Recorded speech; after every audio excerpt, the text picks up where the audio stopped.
आज हम पढ़ेंगे 24वें का दूसरा श्लोक, जिसका मन विचलित है और जो आत्मसंयम नहीं है वह ध्यान का अभ्यास नहीं कर सकता। अतः पुराण में कहा गया है कि कलयुग वर्तमान युग में जबकि लोग अल्पजीवी आत्मसाक्षात्कार में बंद तथा चिंताओं से व्यापार रहते हैं, भक्ति क्रांति का सर्वश्रेष्ठ माध्यम भगवान के पवित्र धाम का नाम का कीर्तन है।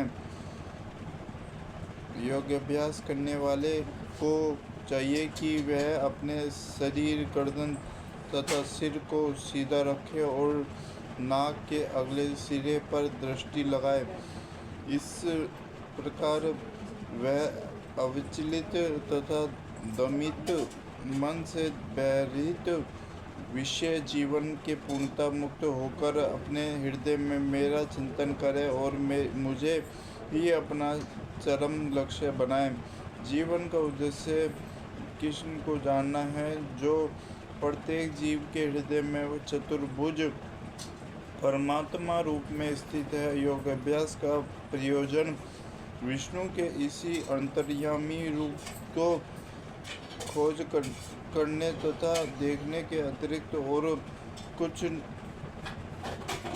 नहीं है। अंतर्यामी विष्णु मूर्ति प्रत्येक व्यक्ति के हृदय में निवास करने वाले कृष्ण का श्वास रूप है, जो इस विष्णु मूर्ति की अनुभूति करने के अतिरिक्त किसी अन्य कपट योग में लगा रहता है। वह निस्संदेह अपने समय का अपव्यय करता है। कृष्ण ही जीवन के परम लक्ष्य है और प्रत्येक हृदय में स्थित विमुक्त ही योगाभ्यास का लक्ष्य है। हृदय के भीतर इस मूर्ति के अनुभूति प्राप्त करने के लिए ब्रह्मव्रत अनिवार्य है। मनुष्य को चाहिए कि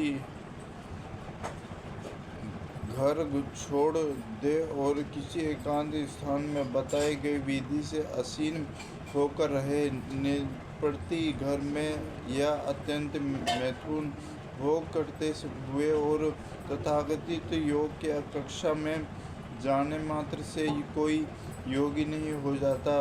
उसे मन को संयमित करने का अभ्यास करना होता है और सभी प्रकार की इंद्र तृप्ति से, जिसमें मैथुन जीवन मुख्य है, बचना होता है। महान ऋषि आर्यभट्ट ने ब्रह्मचर्य के नियमों में ने बताया है, सभी कालों में, सभी अवस्थाओं में तथा सभी स्थानों के मनता वाचा करना मैथुन योग के पूर्णतः दूर रहने में सहायता करने ही ब्रह्मव्रत का लक्ष्य है। मैथुन में प्रवृत्त रहकर योग अभ्यास नहीं किया जा सकता, इसलिए बचपन से जब मैथुन का कोई ज्ञान भी नहीं होता, ब्रह्मचर्य की शिक्षा दी जाती है। 5 वर्ष की आयु में बच्चों को गुरुकुल भेजा जाता है, जहाँ गुरु उन्हें ब्रह्मचार्य बनने के दृढ़ नियमों की शिक्षा देता है। ऐसे अभ्यास के बिना किसी भी योग में उन्नति नहीं की जा सकती, चाहे वह ध्यान हो या ज्ञान या भक्ति। किंतु जो व्यक्ति विवाहित जीवन में विधि विधानों का पालन करता है और अपनी ही भक्ति के रखता है, वह कहलाता है। ऐसे संयमशील गृहस्थ को भक्ति सम्राट में स्वीकार किया जा सकता है, किंतु ज्ञान तथा ध्यान संप्रदाय वाले ऐसे गृहस्थ को भी प्रवेश नहीं देते। उनके लिए पूर्ण अनिवार्य है। भक्ति संप्रदाय में गृहस्थ को सीमित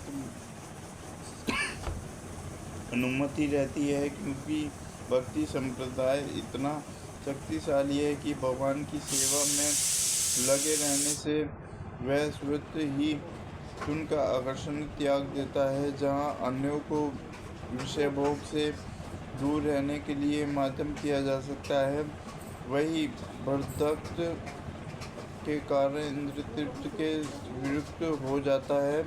भक्त को छोड़कर अन्य किसी को इस अनित्य रस का ज्ञान नहीं होता। पूर्ण कृष्ण भावित हुए बिना मनुष्य निर्भय नहीं हो सकता। अपनी विकृत स्मृति अथवा कृष्ण के साथ अपने साथ संबंध की वृत्ति के कारण भयभीत रहता है। भगवान का कथन है, भय दुर्ते कृष्ण व्यक्ति को ही योग का पूर्ण अभ्यास कर सकता है। और क्योंकि योग अभ्यास के चरम लक्ष्य अंतःकरण में भगवान का दर्शन पाना है, अतः कृष्णावृत व्यक्ति पहले ही